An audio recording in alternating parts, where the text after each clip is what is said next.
100 बड़ी खबरों के बाद बढ़ते आगे। रविवार को रामनवमी का त्योहार पूरे देश में उल्लास के साथ मनाया गया। शोभा यात्राएं निकाली गई, लोगों ने पूरे जोशो खरोश के साथ इसमें भाग लिया। लेकिन इस मौके पर देश के कुछ हिस्सों में कुछ उपद्रवियों ने त्योहार के माहौल में अलगाववाद का रंग भरने की कोशिश भी की। गुजरात से लेकर पश्चिम बंगाल तक कई जगहों पर शोभा यात्रा को रोकने की कोशिश की गई, पथराव किया गया। सवाल यह है कि आखिर ये कौन लोग हैं जो देश के माहौल में सांप्रदायिकता का जहर घोलने की कोशिश कर रहे हैं।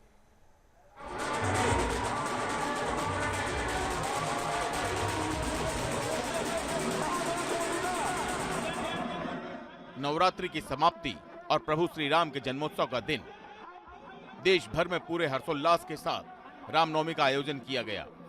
शोभा यात्राएं निकाली गईं, झांकियां निकली, लोग एक दूसरे को रामनवमी की शुभकामनाएं देते रहे।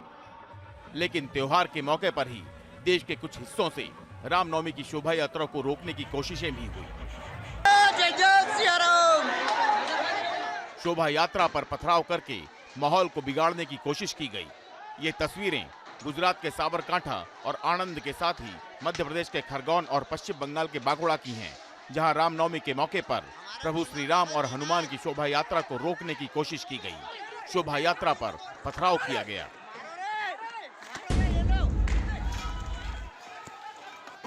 तस्वीरें गुजरात के साबरकांठा के हिम्मतनगर की हैं। यहां रामनवमी की शोभा यात्रा जैसे ही छपरिया इलाके में पहुंची, कुछ लोगों ने अचानक पथराव शुरू कर दिया।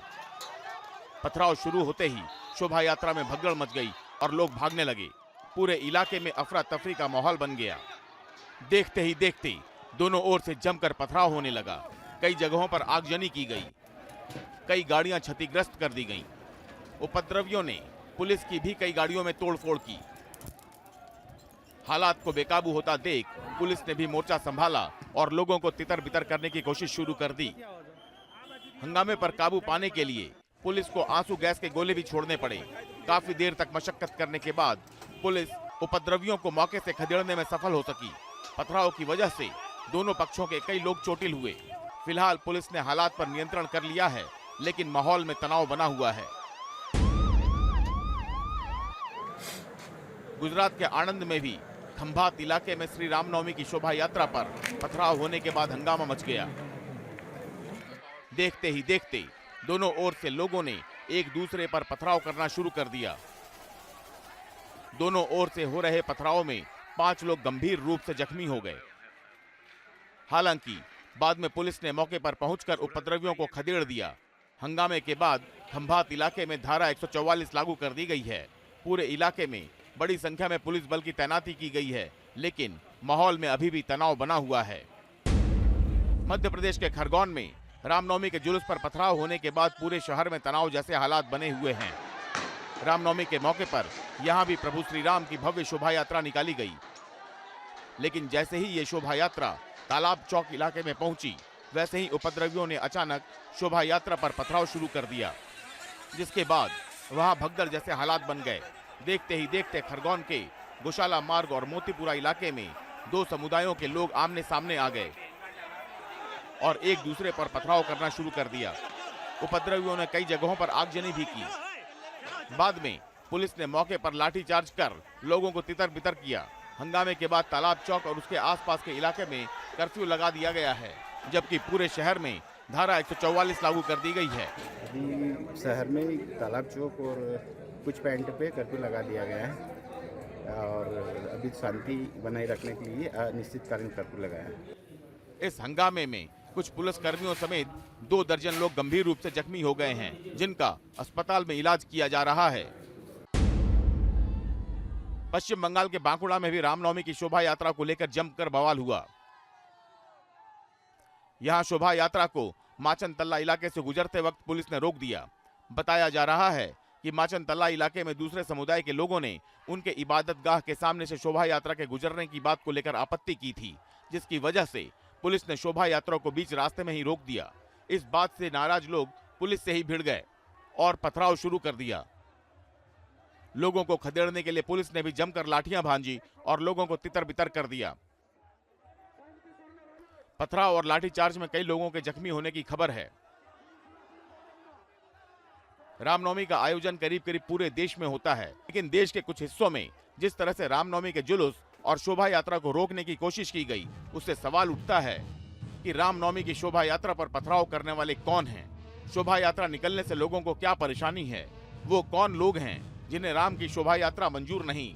और क्या कुछ लोग देश का माहौल बिगाड़ना चाहते हैं? ये कुछ ऐसे सवाल हैं जो बार बार उठ रहे हैं। ये सवाल इसलिए भी मौजू हैं क्योंकि कुछ मुट्ठी भर लोग अपनी हरकतों से देश का माहौल खराब करने के साथ ही पूरे देश को सांप्रदायिक नफरत की आग में झोंकने की कोशिश कर रहे हैं। ऐसे लोगों पर सख्त कार्रवाई होनी ही चाहिए। Team news nation. पुलिस के एक्शन के बाद साबरकांठा में हालात काबू में है, लेकिन वहां तनाव बना हुआ है। शहर में कई जगहों पर आपसी झड़प और आगजनी के बाद की निशानियां मौजूद हैं। वहां के हालात का जायजा लिया हमारे संवाददाता पूरब पटेल ने। देखिए रिपोर्ट। हिम्मतनगर के छापरिया इलाके में रामनवमी की जो शोभा यात्रा थी उस दौरान पत्थरबाजी हुई और उसके बाद जो है वो मामला पूरा तंग हो गया और कई सारे व्हीकल्स के साथ साथ कई सारी जो प्रॉपर्टीज़ है उसको जलाया गया। आप देख सकते हैं कि यहाँ पर एक बड़ी जीप है और करीब 3 से 4 बाइक है, उसको जला दिया गया और ज़बरदस्त पथराव हुआ जिसमें कुछ पुलिस वाले भी घायल है। हितल से कहूँगा कि आपको वो पत्थरबाजी के निशान दिखाई, ये देखिए बड़े बड़े पत्थर आपको रास्ते में दिखाई दे रहे होंगे। और जैसे ही पुलिस को ये जानकारी मिली, पुलिस का काफ़ी बड़ा जो बंदोबस्त है वो यहाँ पर तैनात कर दिया गया है। हालांकि पुलिस ने ये कहा है कि उनकी जो पहली जिम्मेवारी है वो लॉ एंड ऑर्डर मेंटेन करने की है, लिहाजा एसपी के साथ साथ आसपास के जितने भी इलाके हैं उन सभी के जो पुलिस अफसर है उनको यहाँ पर बुला लिया गया है और यहाँ पर वो लोग मौजूद है। साथ साथ मैं आपको ये भी बता दूं कि इस इलाके के साथ साथ जो आनंद का खंभात है वहाँ पर भी रामनवमी के लिए जो यात्रा निकली थी उस पर पथराव हुआ है। फिलहाल पुलिस का कहना है कि वो डिटेल इन्वेस्टिगेशन कर रही है कि आखिरकार इस पथराव के पीछे कौन लोग जिम्मेदार है, उनको खंगाल रही है और जो सीसीटीवी है इन सभी दुकानों के आसपास के जो सीसीटीवी है उसको भी खंगाला जा रहा है। और पुलिस की जो मुख्य तफ्तीश है वो उस दिशा में जा रही है कि कहीं ये जो हमला है रामनवमी की जो यात्रा पर हुआ है वो कहीं प्री प्लान तो नहीं, तो उस दिशा में भी जो पुलिस है वो तफ्तीश कर रही है। लेकिन बहुत दुखद बात है कि इस रामनवमी के अवसर पर गुजरात के 2 बड़े शहरों में इस तरह से यात्रा पर पथराव हुआ। फिलहाल दोनों जगह पर शांति बहाल है, पुलिस का भारी बंदोबस्त तैनात कर दिया गया है और इन्वेस्टिगेशन जारी है। हिम्मतनगर से हितल खत्री के साथ पूरब पटेल, न्यूज़ नेशन।